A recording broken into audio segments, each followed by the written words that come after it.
It is Dragonball here, and we are here with another video.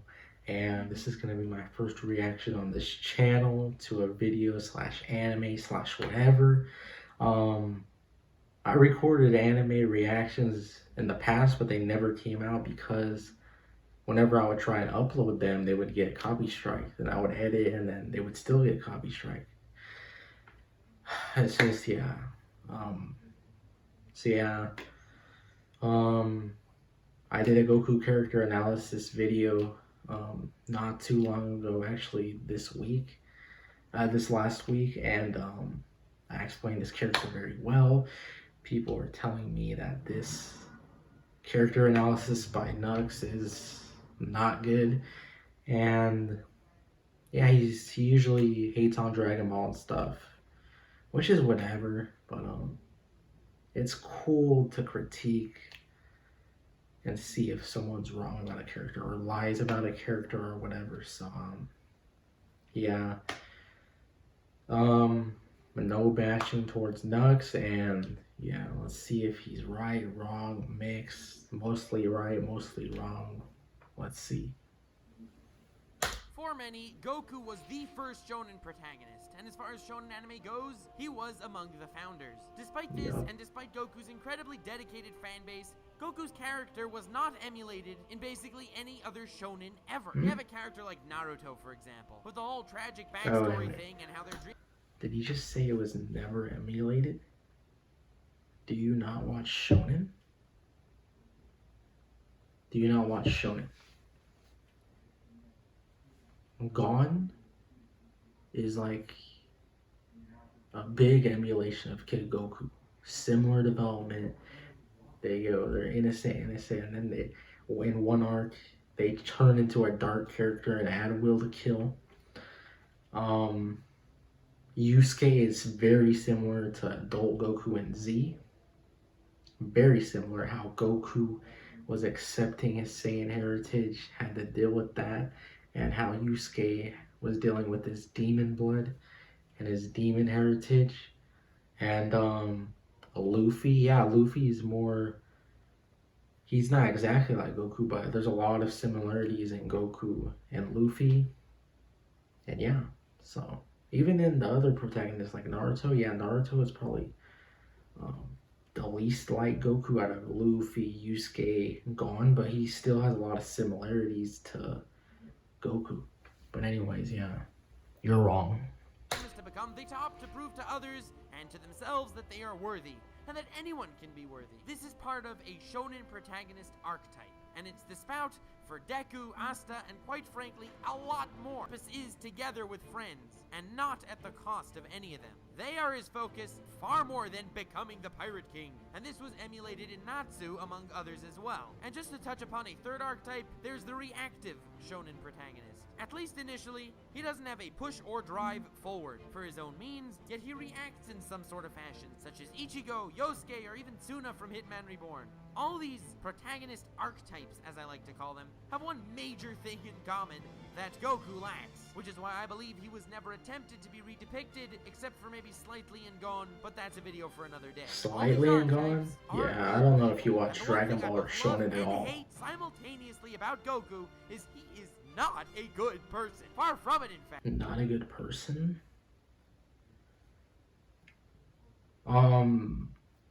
He is a good person. He makes bad choices, selfish choices, that he admits during the series if you watch the sub version. And just because if you make some selfish choices doesn't mean you're a bad person.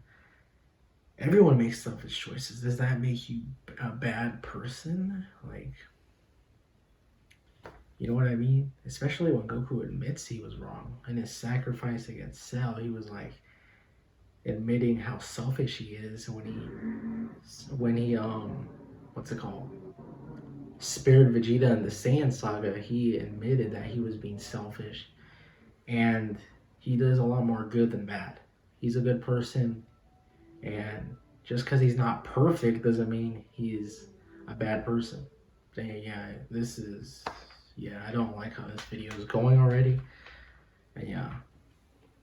not for his bad attitude, he's not much worse than Goku, which isn't really noticeable on first glance, but which makes it so awesome as you grow to know both characters at the same time. I intend to make a sequel of this video being the metaphor behind Vegeta's character, so feel free to subscribe if you end up liking this analysis, and like if you want more. First, please allow me to quantify what I mean by Goku isn't the good guy type that we see in all other protagonists, and how that's why I believe he remains to this day as an original character. While I could bring dozens of examples from the good old DBZ days, despite how well he fights, millions or billions of lives will cease to be regardless, unless of course Yeah, Dragonball see, Super decides. he's talking about Super, and Super is not canon, and people are like, some of you may be like, what now? It's not canon. Geekdom 101 confirmed this. Toriyama had very, very, very little to do with Super. Very little. They wouldn't even follow his notes. He would put little bullet points, and they wouldn't even follow most of them. Toriyama's story ended in 95. It was Pilaf to Boo, the Dragon Ball manga. There's no Dragon Ball Z in the manga. It's all one manga from Pilaf to Boo. And his character development, complexity, and characterization is amazing. And now that you're bringing up Super, are you just going to talk about Super in this video? Or is it Z and Super? I don't know. So I really don't like how this video is starting out. They wanted to have a cool time, thereby making the outcome of the tournament essentially completely useless, just like anime seem to do with 80% of freaking tournaments. I'm looking at you, Naruto, and every adaptation of the Fate franchise, one more thing. I'm not saying there's nothing wrong with dissecting the character of Goku's character in Super. There's nothing wrong with that. But when you say this is Goku's character, no, Goku's character is in the original Dragon Ball manga. And if you watch the original Dragon Ball and Dragon Ball Z in the sub version or in DBZ Kai, those are the only two versions, manga accurate versions you can watch of Goku's character and of the story. Because in the dub and the original Z dub, they ruin Goku's character. They make him seem like he's more of a Superman, which is wrong, and I hate it. And yeah, so like I said, there's nothing wrong with dissecting his Super character. But when you're saying this is Goku's character, no, Goku's character is over. Toriyama finished it. So yeah, let's get back into the video.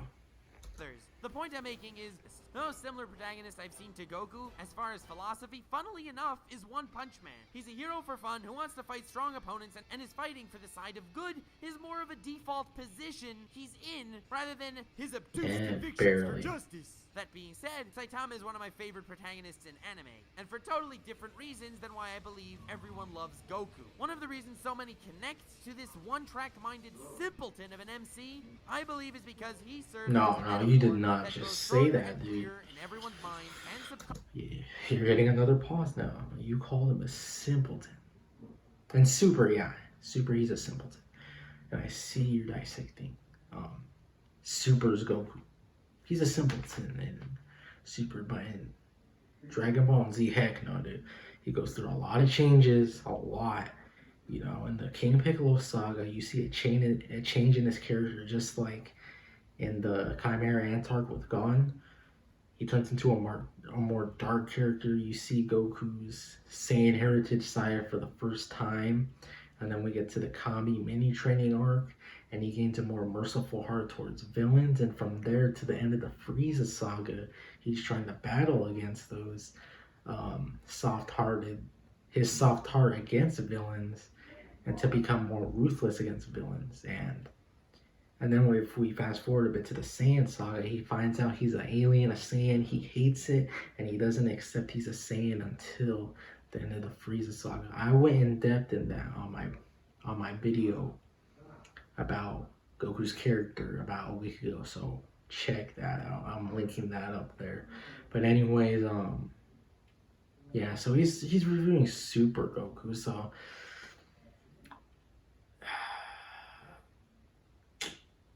yeah, this is just ruins the whole video, honestly.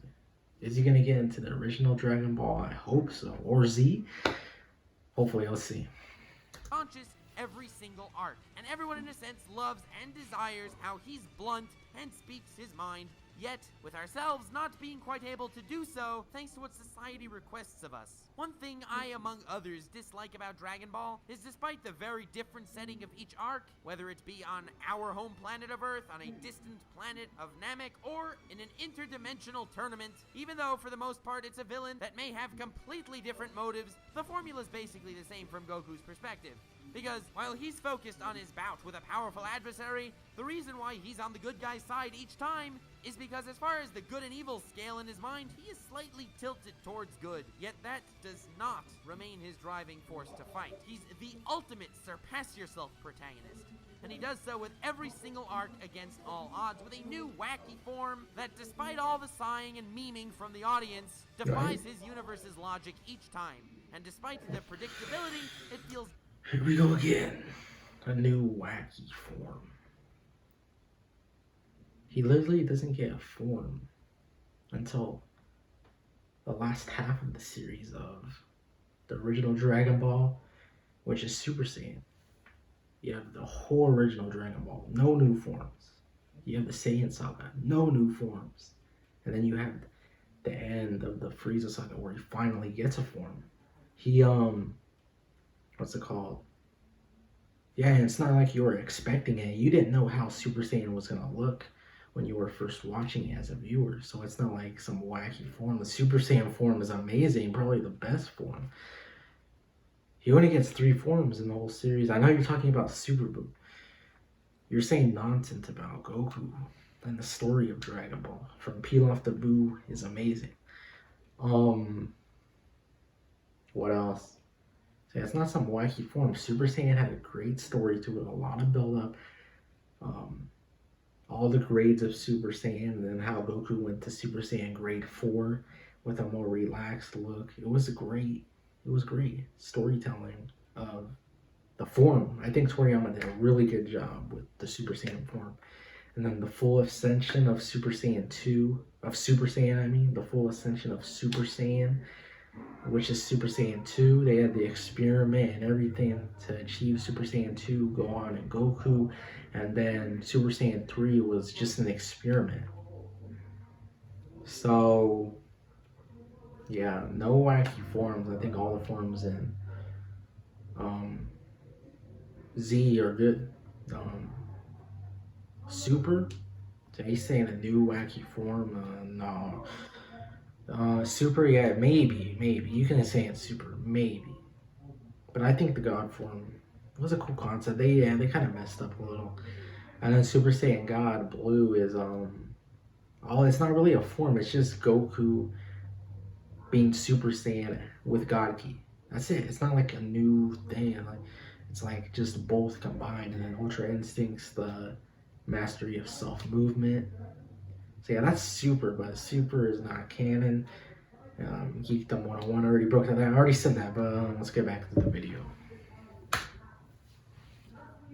And one of the major reasons for that is, I believe, his imperfection as a sentient being. They don't feel comfortable saying this in schools, or basically in any media that comes out these days, which is one of the hypotheses I have as to why YouTubers, especially the freaking twats, get so much more traffic than the majority of TV shows, and that's simply because they're real people, chasing your dreams and not giving up, thereby surpassing every obstacle you deemed as insurmountable, and defying what others consider logical. While the repetitive nature of these story arcs does not help enhance the Dragon Ball series as a well-written, incredible story, it does cause Goku's happy-go-lucky to the point of insensitive mentality.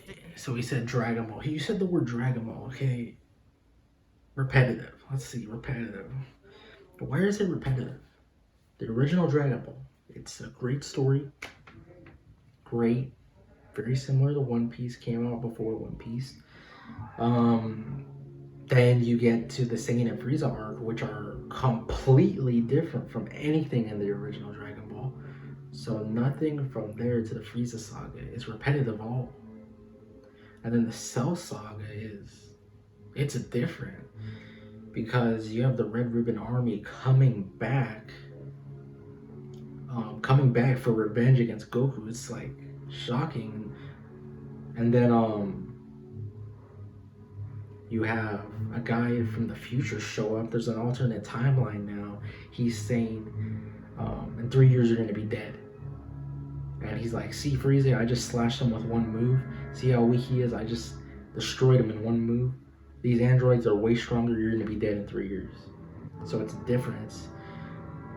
It's different. If you didn't watch the original Dragon Ball before the Saiyan saga, Frieza saga, and the Cell saga, then it's going to be repetitive because you don't have any context to watch the Shonen. So, like I said, it's not.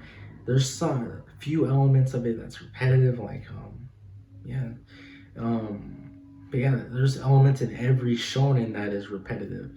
I can say there's a lot of stuff that's repetitive in Naruto or One Piece or anything. There's always gonna be their own show tropes, anime, their own show tropes, and every show has them. But repetitive arcs, no. That's why you have to watch the original Dragon Ball before Z. They're not repetitive. Like I said, Saiyan Saga, Frieza Saga are one big saga, and they're nothing like the original Dragon Ball. Cell Saga, it's like an alternate timeline. Red Ribbon Army coming back, a guy coming from the future. It's just, not repetitive. Super, yes, I can see how it's repetitive. But he said Dragon Ball. He didn't say Super, so that's why I'm addressing this. If he just said Super, okay, but you are wrong about Dragon Ball. Don't say Dragon Ball, say Super.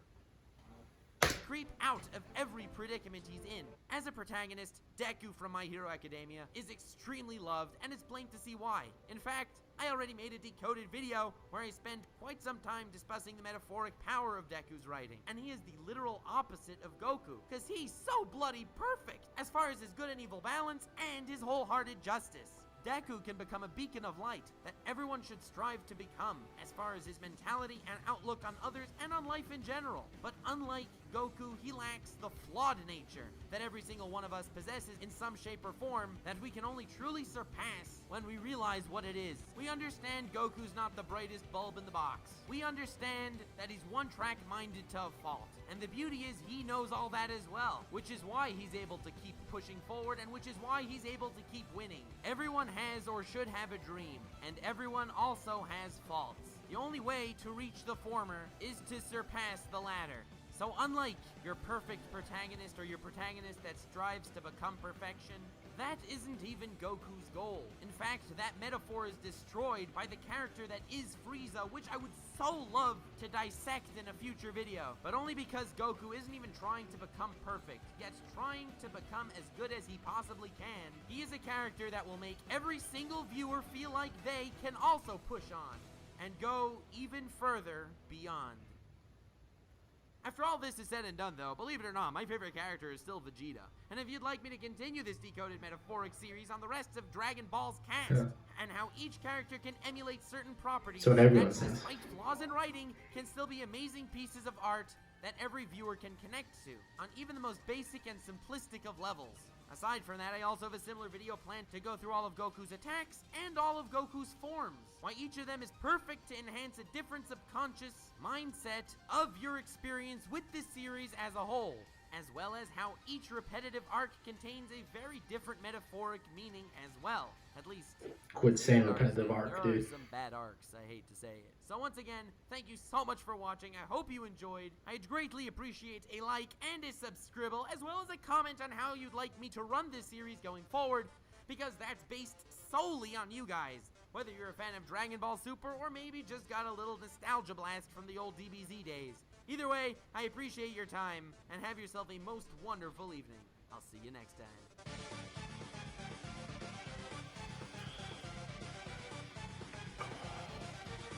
Yeah, I can see why people thought that was bad. Oh, that he got his character wrong. He didn't even bring up the original Dragon Ball. He barely brought up Z. He was mainly talking about Super. But the thing that triggered me was when he said Dragon Ball. That is a lie. Repetitive arcs, no. Like I said, if you watch the original Dragon Ball, very good story. Repetitive arcs, no. Then you get to the Saiyan arc and the Frieza arc. Nothing completely different from anything in Dragon Ball. Then you get to the Cell Saga, like I said, Red Ribbon Army coming back. You have time travel now. A guy coming from the future. It's different. Yes, there always is some like a few elements of each arc in every shonen, not just Dragon Ball, that are the same. So yeah, then Boo arc, it's 7-year time skip.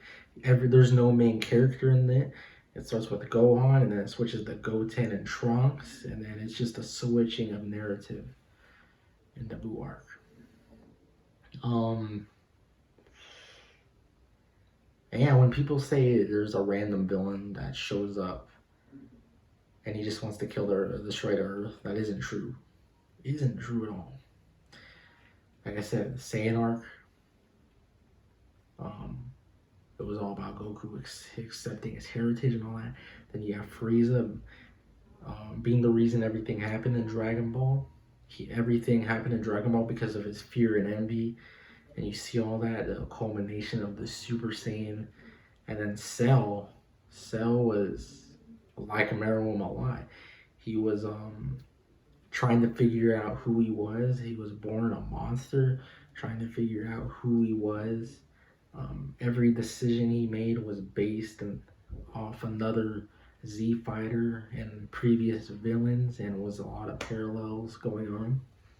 And there was a lot of parallels going on. So yeah, the villains are very different. Then you get to the Boo, and Boo, he has 3 different sides of him. The fat one's more of a kind, more has the most good in him. He's still evil, but he still has more of a good in him, and he's able to turn good because of the Supreme Kai inside of him, the Grand, whatever his name is, in him. And then Super Boo, he's more of in the metal, still very evil. Then Kid Boo, who's just pure evil. He doesn't even talk, very chaotic, just doesn't mess around, kills. So yeah, different. And yeah, this Goku analysis was not very good. He did get a few things right, don't get me wrong. Like how Goku's not perfect, yeah, that was true. I like that. But overall, it wasn't that good of a Goku analysis, especially when you don't bring up the original Dragon Ball, or don't even bring up Z, really. So yeah, this was more of a Goku super analysis. You should have named it that, not Goku and philosophy. No, this is Super Goku philosophy. But yeah, enough of this rant.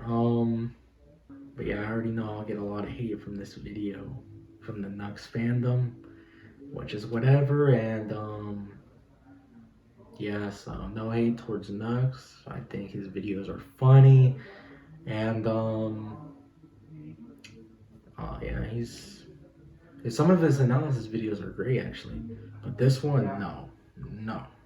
But yeah, that is gonna be it for this video.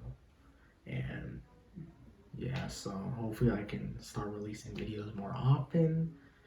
Hopefully once a week. I'm back on track now. 2 weeks in a row, so let's see where we can go from here. And I'll see you on the next video. I'm out.